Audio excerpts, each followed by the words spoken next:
Hello everyone, it's Thursday and you're watching Within the Frame. I'm Kim Bo-kyung. Recently, a tragic accident occurred near Sillim subway station in Seoul as a 33-year-old man named Cho Seon randomly stabbed a complete stranger and attacked another passerby. This stabbing rampage was a wake-up call for the country to come up with proper countermeasures for such crimes against random victims. How exactly can a crime be defined as a random assault? Is the number of such crimes really on the rise? And what are the current punishments and should they be heavier? To discuss this, we have invited Professor Cho Hee-kyung from Hongik University. Professor Cho, welcome. Hello, good evening. Great evening.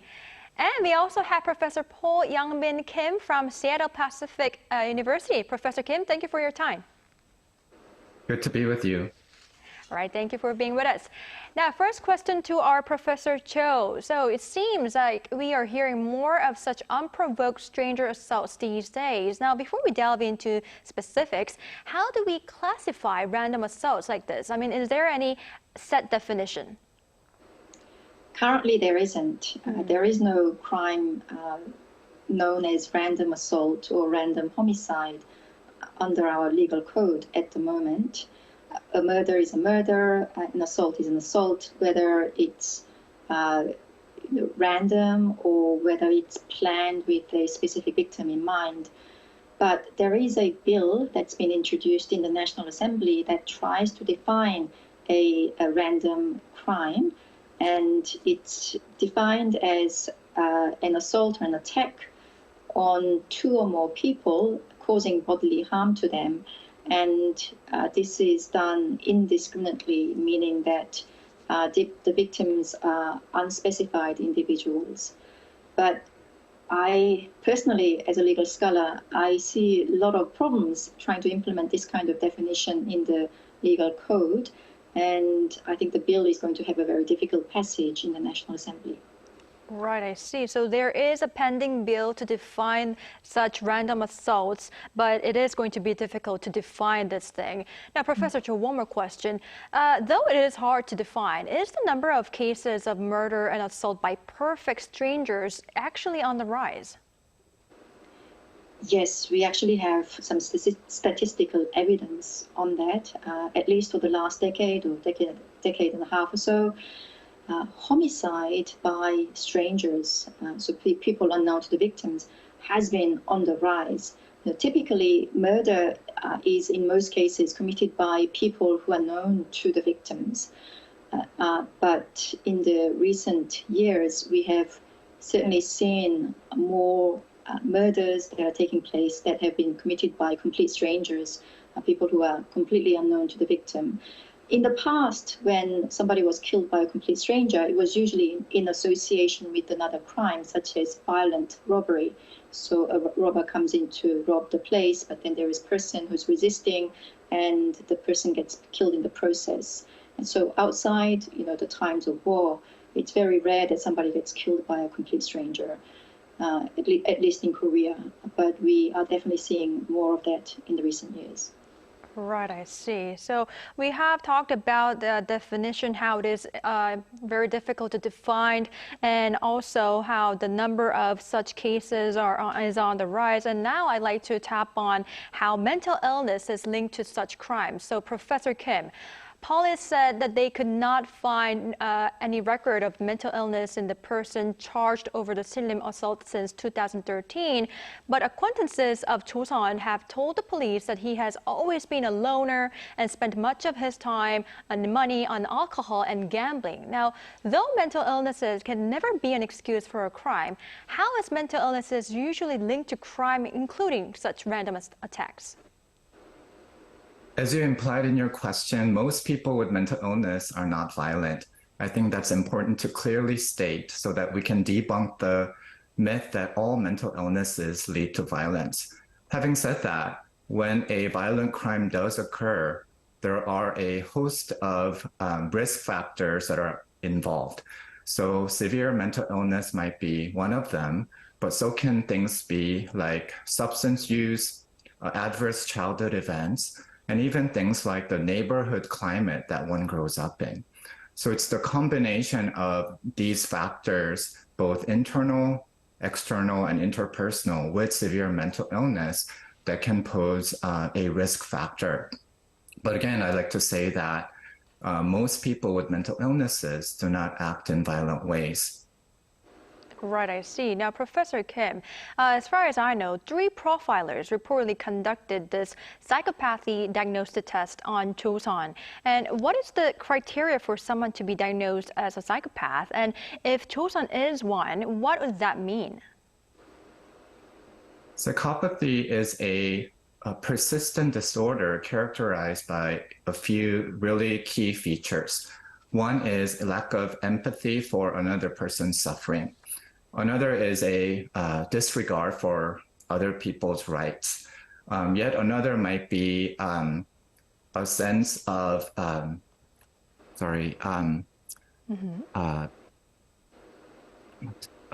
lack of or sense of risk-taking when it comes to engaging in dangerous behaviors that involve other people and the self. And finally, there could be lying and manipulation directed toward other folks. So these are things that might show up early on in life, such as through unusually violent or aggressive behaviors during childhood and teenage years. Right, I see. Now, staying on the mental illness front, which Cho Seon says that he has one, Professor Cho, many suspect that he is lying about his health condition to have his sentence reduced. Now, how does a sentence change if mental health issues are considered in the court? Well, mental health issues can actually impact significantly on the crime itself and whether it can be proved, and if it has been proved, whether what kind of sentence is actually passed on the accused. So if you are completely out of your mind, then you can actually plead insanity defense. So a crime has essentially 2 elements in most cases, the criminal act and the criminal intent. So you need to have both of them. You need to have the intent to commit the crime and actually carry out the act of crime for there to be a complete crime. But if you have mental illness or mental health issues that affects your mind and it affects your ability to form an intent, and so you can actually argue that, well, I committed the act, but I didn't understand what I was doing. I didn't know what I was doing. I didn't understand the nature of the act that I committed. Then you might be able to plead successfully the defense of unsound mind or insanity and not have the typical punishment that's imposed.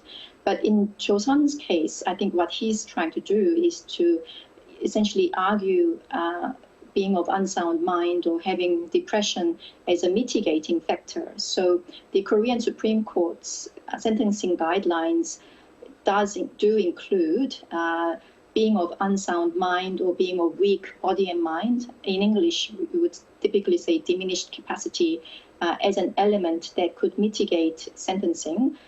And in a normal murder in the second-degree case, which I think Cho Seon is most likely to be charged with, the standard penalty is somewhere between 10 to 16 years of jail time.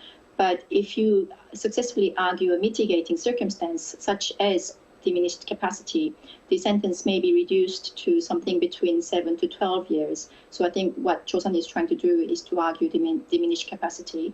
But I think it's unlikely that he will be successful because what I've read in the media, there doesn't seem to be a real record or history of him having suffered depression for a long time. Right, I see. Now, Professor Cho, I'd like to now focus on the punishment area. What does the current law state about the punishment for such indiscriminate crimes targeting random victims? So, as I mentioned earlier, the law doesn't distinguish between intended crime, random crime and non-random crime. So, if Cho Seon had actually selected a particular victim and killed the victim, he would be treated in the same way as he is not currently. But obviously, there are some attempts in the National Assembly to try to differentiate random crimes and to try to impose higher penalty on random crimes. But once again, I think it's going to be quite difficult. Right. Now, Professor Cho, you just mentioned that there are efforts to differentiate the crimes from such random attacks, right? And one lawmaker proposed an amendment to enhance the punishment related to such random targeting crimes. Now, do you believe such an amendment is plausible and necessary? You know, I don't quite understand what it would achieve, even if that bill was to pass the National Assembly successfully, because how is it worse that you have selected a particular victim to you have randomly attacked somebody and that person dies? So I don't really see a logical or legal ground for differentiating random crime and non-random crime. I think the challenge and homework for us is really to understand why these random crimes are on the rise and really address the root cause of it. I understand that there is another bill that's been introduced in the National Assembly that essentially mandates a kind of a custodial sentence for perpetrators of random crimes, whether they be homicide or other lesser crimes. And that's something that could be thought about, and also getting treatment for them. So something like that is more to be considered. But I think creating a separate category for random crime and having a separate penalty is really more of a populistic response to, I think, the people's heightened fear of these random attacks. Right, I cannot agree more with our Professor Cho. Now, Professor Kim, since our Professor Cho brought up about this treatment orders that we can give to the suspects, do you believe such medical treatment orders could prevent them from repeating such crimes? Some treatment is better than no treatment in preventing or reducing the risk of reoffending, also referred to as recidivism. Some factors make the prevention of recidivism even more effective. So first, the consistency between the treatment or counseling received during incarceration and then after release from prison is helpful. And then related, tailoring the treatment to the individual so that they might receive the treatment that they particularly need, whether it's substance use treatment for some or emotion regulation, including anger management training for others. So tailoring and making the treatment fit to the person is an important aspect. And then there's evidence that involving family and friends in educational programming can also be beneficial, given that family and friends are disproportionately impacted by reoffenses. Right, I see. Now, Professor Kim, one more question. Up until now, we have been just talking about perpetrators most of the time, but we also need to talk about victims and their traumatic experience. Now, what kind of symptoms do victims readily suffer from after having gone through such random assaults? Victims and also witnesses of the attack can experience things that we might describe as trauma symptoms. So trauma symptoms can include things like flashbacks, unwanted images of the attack, even nightmares. It could include avoidance of things that remind them of the attack, including, for example, a similar street that the attack took place in. It can include biological symptoms like a lack of sleeping, as well as hypervigilance. And finally, it could also include a cognitive symptom like self-blaming or blaming the self for what might have happened. And I'll just say that if these symptoms persist for more than a month, then a post-traumatic stress disorder diagnosis might be accurate. If the symptoms are persisting for less than a month, then acute stress disorder is a diagnosis. Right, I see. Professor Kim, it seems like victims would have to go through, a lot of symptoms after having gone through such assaults. Now, is there any way they can, perhaps help themselves, treat themselves to live normal lives? I think thorough screening for trauma symptoms would be important, and to receive that support so that they can receive a accurate diagnosis or description of what they're experiencing. And to follow up that thorough screening with counseling that addresses the trauma and related symptoms. And the symptoms might not go away quickly, but it's important that they be thoroughly assessed and addressed so that they can receive the treatment they need for psychological restoration. Right, and thus this is where the government has to, step in and help our victims, right? And the government's support for crime victims, including counseling and treatment, I heard, is reportedly very much focused on specific crimes such as sexual assault and domestic violence. Now, what kind of additional support measures from the government do you believe should be in place for victims of such random assaults? I believe that there should be government support. And the reason for that is similar to victims of sexual assault and domestic violence, the victims of these indiscriminate attacks have experienced a shattering of their sense of safety. What was considered to be a normal everyday activity of walking down the street turned into a nightmare for them that they'll remember for a long time. And so, again, similar to the victims of sexual assault and domestic violence, there should be structural support for their screening of psychological distress as well as counseling services. And I would also argue that it shouldn't be a one-time provision of that support, but rather an ongoing support to recognize that trauma symptoms can be long-lasting, and also the expression and the manifestation of these symptoms can look different for each person. Right, support indeed is necessary for our victims. Now, Professor Cho, what matters is, of course, making sure such tragic cases do not happen again. Now, what kind of preventive measures should be in place, in your opinion? That's such a difficult question because in order to be able to take preventative measures, we need to know what the cause is. And currently, we simply don't have enough information or data or empirical evidence to say what is causing these random attacks. But I have to say, when I came across this news, something that actually came to my mind was the more recent infamous case of Jung Yoo-jung, who, essentially stalked a victim or selected a victim online by pretending to be a middle school student looking for an English tutor, lured the victim to her place and killed her, and the rest. But what these two offenders have in common, they're people who self-isolated. They were very anti-socialized people.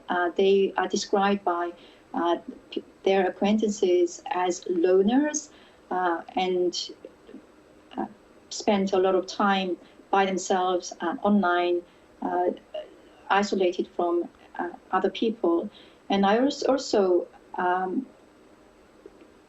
read recently how we have currently something like 300,000 young people who are not in education or employment or in training. And a lot of them are also in isolation and are not socialized, which has gotten worse since COVID pandemic. And I see this as a risk group. I'm not saying that every loner or an antisocial person will become violent, but I think there is greater risk that these people end up essentially,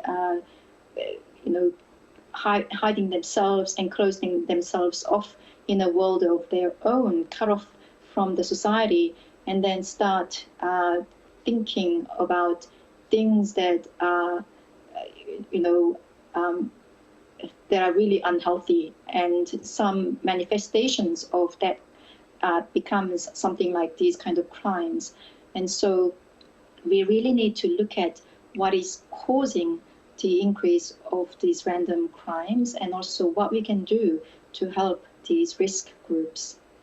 Right, I cannot agree more. We really need to look deeper into the reason and prevent another one from happening. Now, Professor Kim, this just popped up in my mind. So there are many other reports that are coming into the police these days that someone is planning to kill somebody else like Cho Seon did. Now, is there any way for us to prevent this kind of events from happening again? And is there any way for us to soothe people's minds so that they can feel that they are safe? Important question. I think there should be a good system or structure that allows for interventions when those reports happen. Meaning, is there a system where people can call in and report that and be assured that there's a follow-up? And I don't just mean police follow-up, but also follow-up by social workers, by mental health professionals who are equipped to deal with these kinds of situations. I think the more we gain the public's trust in terms of having this system in place, I think that will go a long way to reduce the anxiety of the public about these situations. All right, I see. Well, I hope government comes out with proper countermeasures so that such tragic accidents do not happen again. All right, unfortunately, this is all the time we have for today's edition. Well, thank you, Professor Cho and Professor Kim, for your insights. We really appreciate it.